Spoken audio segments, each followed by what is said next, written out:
శ్రీ గురుభ్యో నమః. శ్రీ మహాగణపతి నమః. కర్కాటక రాశి వారికి రాబోతున్నటువంటి మార్చి నెల ఎలా ఉండబోతుంది అనేది చూద్దాం.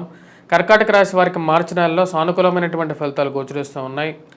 వృత్తిపరంగా వ్యాపారపరంగా ఈ రాశి వారికి కొంచెం గ్రహస్థితిలో రాబోతున్నటువంటి మార్పులు, కొన్ని మార్పు చేర్పులు కూడా చేయబోతున్నాయి. ముఖ్యంగా కర్కాటక రాశి వారికి గత 2.5 సంవత్సరాలుగా అనుభవిస్తున్నటువంటి కొన్ని ఆరోగ్య సమస్యలు, అదేవిధంగా ఫైనాన్షియల్ ఇష్యూస్ ఏవైతే ఉన్నాయో వాటి నుంచి కొంచెం రిలాక్సేషన్ అయితే పొందగలుగుతారు. శని అష్టమంలో సంచారం, అంటే అష్టమంలో ఉన్నటువంటి శని సంచారంలోంచి కొంచెం విముక్తి పొందగలుగుతారు. అష్టమంలో ఉన్నటువంటి సంచారం ఏదైతే ఉందో అది మార్చి 29వ తారీఖు నుంచి ఇది విముక్తి పొందగలుగుతారు. అష్టమంలో ఉన్నటువంటి శని ఎప్పుడైతే భాగ్యస్థానంలోకి మారుతాడో అప్పుడు కొంచెం ఈ యొక్క రాశి వారికి ఆరోగ్యపరంగా మరియు అదేవిధంగా ఫైనాన్షియల్ ఇష్యూస్ ఏవైతే ఉన్నాయో వాటి నుంచి కొంచెం రిలీఫ్ అనేది పొందగలుగుతారు. అదేవిధంగా కుటుంబ సంబంధ బాంధవ్యాల గురించి ఏదైతే పరితపిస్తున్నారో వాటి నుంచి కూడా కొంచెం రిలీఫ్ అనేది పొందగలుగుతారు. ఈ యొక్క మార్చి నెలలో జరగబోతున్నటువంటి శనిగ్రహ సంచారం అనేది ఈ రాశి వారికి చాలా ఇంపార్టెంట్ ఒక రిలీఫ్గానే చెప్పచ్చు. అదేవిధంగా ఈ రాశి వారికి గ్రహస్థితిలో రాబోతున్నటువంటి మార్పుల్లో ఈ యొక్క మార్చి నెలలో వచ్చేటప్పటికి కొంచెం సామాన్యమైనటువంటి ఫలితాల కన్నా బెటర్గా ఉంటుంది. ఫిబ్రవరి కన్నా మార్చి అనేది కొంచెం బెటర్ అండ్ ఎంకరేజింగ్గా ఉంటుంది. వృత్తిపరంగా వ్యాపారపరంగా సానుకూలమైనటువంటి ఫలితాలు గోచరిస్తూ ఉన్నాయి. ముఖ్యంగా విద్యా సంబంధితమైన విషయాల్లో విద్యార్థులు బాగా రాణించగలుగుతారు. విద్యా విషయాల్లో పనిచేస్తున్నటువంటి ఎవరైతే ఉన్నారో టీచర్స్ కానీ లెక్చరర్స్ కానీ ఎవరైతే ఉన్నారో ఆ యొక్క ప్రొఫెషన్లో ఉన్నటువంటి వారికి ఒక సానుకూలమైనటువంటి ఫలితాలు పొందగలుగుతారు. మానసికమైనటువంటి ప్రశాంతత అనేది మార్చి 29వ తారీఖు నుంచి ఈ రాశి వారికి పొందగలుగుతారు. అష్టమ శని సంచారం ఏదైతే ఉందో అది భాగ్యంలోకి పోయినప్పటి నుంచి వీరికి అనుకూలంగా ఉంటుంది. నూతన ఉద్యోగ ప్రయత్న సంబంధితమైన విషయాల్లో కొద్ది కష్టపడి ప్రయత్నం చేస్తే కానీ ముందుకు జరగనటువంటి స్థితిలోనే ఉంటుంది. గురువు యొక్క అనుకూలమైనటువంటి స్థితి రీత్యా బంధువులు స్నేహితులతో కొంత సయోధ్య అనేది పొందగలుగుతారు. వారి యొక్క సహాయం ద్వారా అయినా సరే ఉద్యోగ ప్రయత్నాల్లో సానుకూలమైనటువంటి నిర్ణయాలు, సానుకూలమైనటువంటి దృక్పథంలోకి ముందుకు వెళ్ళాలని చెప్పి నిర్ణయించుకుంటారు. విదేశాన ప్రయత్న సంబంధితమైన విషయాల్లో ముందుకి ప్రయత్నాలు అనేది ఆరంభించాలని చెప్పి నిర్ణయించుకుంటారు. మరియు అదేవిధంగా దూర ప్రాంతాల్లో ఉన్నటువంటి పిల్లలు ఎలా ఉన్నారు, విదేశాల్లో ఉన్నటువంటి పిల్లలు వారి యొక్క స్థితిగతి ఎలా ఉంది, వారు అక్కడ బాగానే ఉన్నారా లేదా అనే ఆలోచనలు అనేవి ఎక్కువ అవుతాయి. మరియు అదేవిధంగా విద్యా సంబంధితమైన విషయాలతో నూతన వ్యాపార ప్రయత్న సంబంధితమైన విషయాల్లో ఈ నెల కొంచెం మిశ్రమంగా ఉండే విధంగా ఉంటుంది. ఫైనాన్షియల్గా రావలసినటువంటి డబ్బు గురించి కొంచెం ఎక్కువగా వెతుకులాట, సమయానికి రావలసినటువంటి డబ్బు గురించి ఎక్కువగా తాపత్రయం అనేది ఎక్కువగా ఉంటుంది. మనకు ఇవ్వాల్సినటువంటి వారేమో సమయానికి డబ్బు ఇవ్వరు, తీసుకుని పోయేటప్పుడేమో వాళ్ళని 1కి 2 సార్లు కాళ్ళు చేతులు పట్టుకొని వెంటాడి వేదాడి బతిమిలాడి మన దగ్గర డబ్బులు తీసుకెళ్తారు. ఎందుకంటే మన చెయ్యి ఎప్పుడైనా సరే డబ్బులు ఇచ్చేటప్పుడు మన చెయ్యి ఎప్పుడు పైన ఉంటుంది, తీసుకునేటప్పుడే మన చెయ్యి కింద ఉంటుందని చెప్పే విషయాన్ని గమనించగలుగుతారు.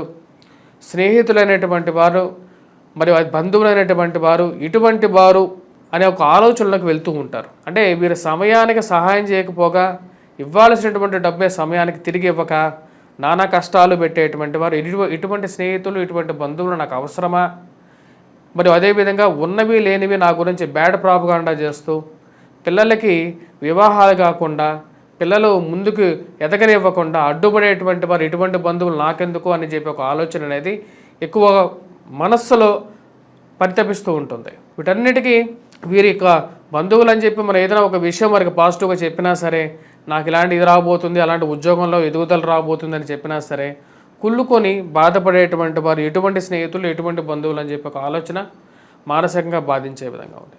బంధువుల కన్నా స్నేహితులే బెటర్ అని చెప్పి ఒక ఆలోచన ఎక్కువగా మనసులో అనిపిస్తూ ఉంటుంది. ఫైనాన్షియల్గా డబ్బు ఖర్చు విషయంలో కంట్రోల్గా ఉండాలని చెప్పి నిర్ణయించుకుంటారు. దుబారా ఖర్చు విషయంలో ఎన్ని విధాలుగా ఎన్ని గుళ్ళాళ్ళు పెట్టినా సరే, ఎన్ని ఫెవికాల్స్ వేసి అతికిచ్చినా సరే బిందెకి ఎక్కడి నుంచి చిల్లుబడిందో నీళ్లు పోయినట్లుగా డబ్బు ఏదో విధంగా ఖర్చు అవుతూనే ఉంటుంది. వీటికి ఎలాగైనా సరే ఒక నిలుపుదల చేయాలి అని చెప్పి భావిస్తారు.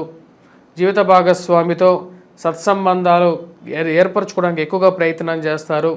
చిన్న చిన్న మనస్పర్ధలు ఏవైతే ఉన్నాయో అవి పెద్ద పెద్ద చిలికి గాలివానగా మారకుండా ఇద్దరు కూర్చొని మాట్లాడుకోవాలి అదే మంచిది అని చెప్పి చెప్పాలని చెప్పి నిర్ణయించుకుంటారు.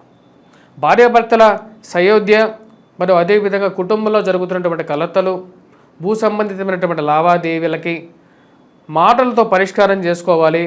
ఇవి పోలీస్ స్టేషన్లో మరియు అదేవిధంగా కోర్టు పంచాయతీల దాకా తీసుకెళ్ళకూడదని చెప్పి నిర్ణయించుకుంటారు. ఆ విషయాన్ని క్లియర్గా పెద్దలకి చెప్పేసేసి ఒప్పించగలుగుతారు.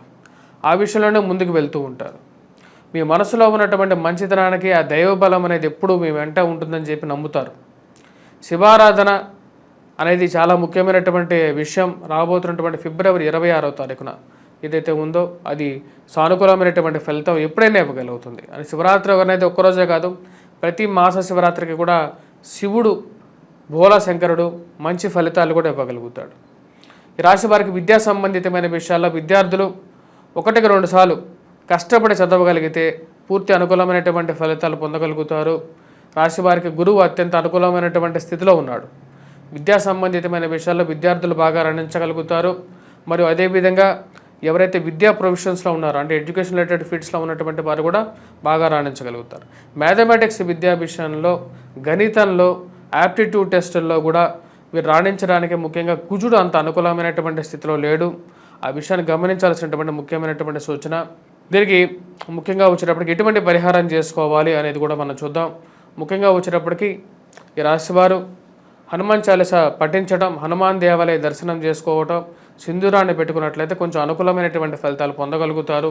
రాబోతున్నటువంటి నెల రోజుల పాటు వీలైతే ప్రతి మంగళవారం కూడా స్వామివారికి ఎవరైతే హనుమాన్ దేవాలయ దర్శనం చేసుకున్నప్పుడు ఆకుపూజ చేయించండి. అది మీకు అత్యంత అనుకూలమైనటువంటి ఫలితాలు పొందగలుగుతారు. సింధూరాన్ని సమర్పించండి. మంగళవారం పూట ఆ సింధూరాన్ని నివేదనగా తీసుకొని స్వామివారికి సమర్పించి ఆ సింధూరాన్ని తీసుకొని పెట్టుకోండి. అది మీకు మంచి అనుకూలమైనటువంటి ఫలితాలు కూడా ఇవ్వగలుగుతుంది. మరియు ఈ రాశివారు వృత్తిపరంగా, వ్యాపారపరంగా ఏదైతే ఉద్యోగం చేస్తున్నారో ఆ ఉద్యోగంలో బెటర్మెంట్ కోసం ఏదైతే ప్రయత్నాలు చేస్తున్నారో, ఉద్యోగం మారితే కానీ నా జీవితంలో మార్పు రాదు, ప్రమోషన్స్లో మరియు అదేవిధంగా ట్రాన్స్ఫర్స్ రిలేటెడ్ ఇష్యూస్లో ఒక కదలిక కోసం వెయిట్ చేయాలి, రాబోతున్నటువంటి కొత్త సంవత్సరంలో అయినా సరే మార్పు జరగాలని చెప్పి భావిస్తూ ఉంటారు. నూతన ఉద్యోగ ప్రయత్న సంబంధితమైన విషయాల్లోనూ ఈ రాశి వారికి ఈ యొక్క నెల చివరిలో సానుకూలమైనటువంటి ఫలితాలు పొందగలుగుతారు. బంధువుల సహాయం అనేది ఎంత వెయిట్ చేసినా సరే దొరకదు అని చెప్పి నిర్ణయించుకుంటారు.